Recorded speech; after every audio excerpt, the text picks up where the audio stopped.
Saturday night's all right for fighting is back in favour, is it? Because you did it at the Prince's Trust. That was Nijua's idea, not mine. Because I arrived back from China on the day they started rehearsing, and I spoke to him on the phone, and he said, "Is that all right to rehearse Saturday night?" I said, "Oh yeah, that's all right." And they wanted an up-tempo number, and so that was his idea. It actually worked very well. We probably played it in the best tempo. It's been not my band's fault, but I usually tend to rush it too much on stage. So it was quite nice to play with a different set of people for a change as well. Yeah, you got Brian Adams to. Yeah, he helped me out in the second chorus. Good old Brian, nice man, nice, really sweetheart.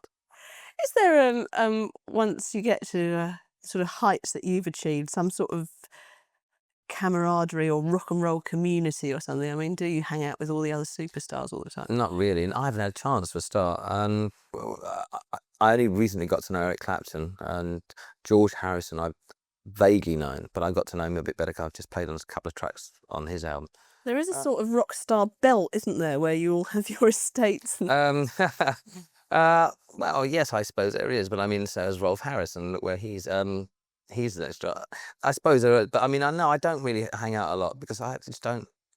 I enjoy being in their company, and it's funny. We're a funny lot of people. We don't often hang around because we don't phone each other up because we think, oh, they won't. We're not be bothered.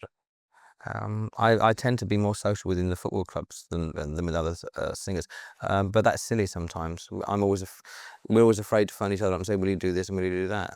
It's got better recently because of Live Aid and things like that, and we got to know each other. But we're all quite shy. We all tend to stick to our own circles.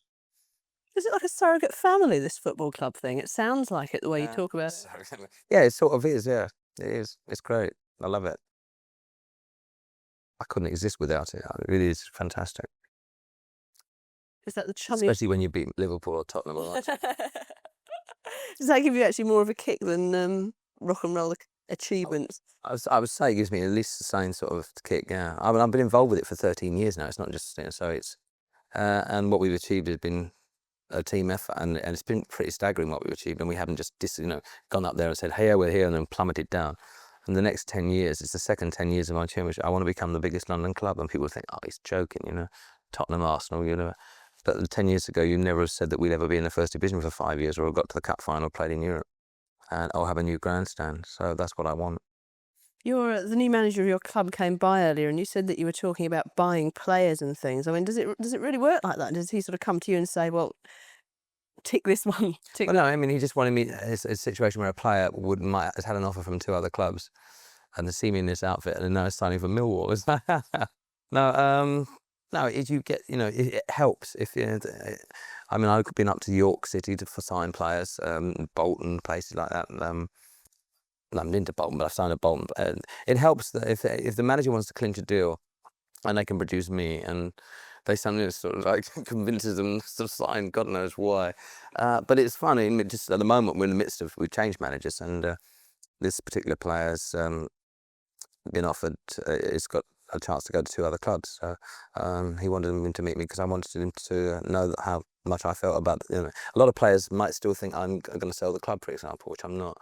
So, and I like being involved in that situation. Usually, if the manager wants to buy a player, he just goes ahead and buys him.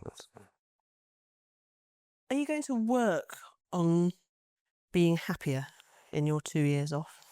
I've been quite happy really until, I mean, the last 6 months have been a trial. I mean, with everything seemed to go wrong in that 6 months. But I mean, that's not, in looking back on it, I've been pretty happy for my whole life. So that's a small cross to bear. I don't have to work on being happy. I'm usually quite a happy person anyway. It was very unusual for me to sort of sit at home for 3 weeks and just not face anybody. But you don't work on it.